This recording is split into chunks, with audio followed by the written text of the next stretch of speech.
Finally, a breakthrough at the National Assembly. The country's two biggest parties have reached a tentative agreement on the 2019 budget plan. They will now be fine-tuning the details to have it ready for a vote tomorrow. Kim Min-ji gets us up to speed with the developments. A deal was finally struck on the 2019 budget plan on Thursday following days of grueling marathon talks. It comes 4 days after the legal deadline of December 2nd. However, the agreement was reached only between the ruling Democratic Party and the main opposition Liberty Korea Party. The 2019 budget will be voted on in a plenary session on December 7th.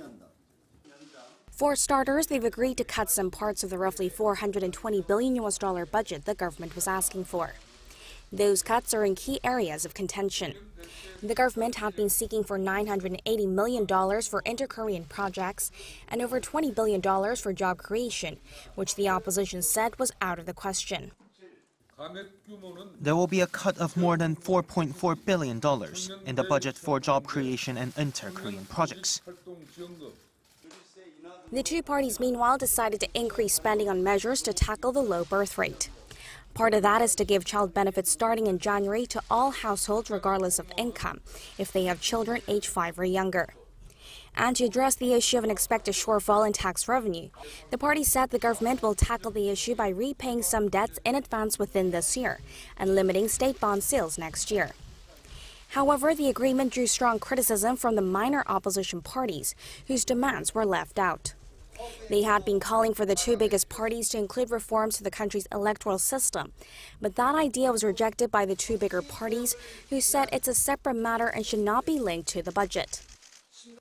The two biggest parties are disregarding calls from the people for political reform and instead have decided in favor of their own interests. The ruling party has rejected the path of political reform.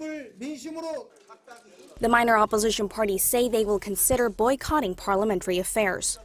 But even without them, the ruling and main opposition party together have a big enough majority in parliament to hold a vote and pass the budget.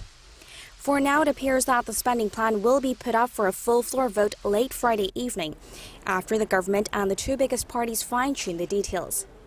It's just in time as the 100-day parliamentary session comes to an end this week. Kim Min-ji, Arirang News.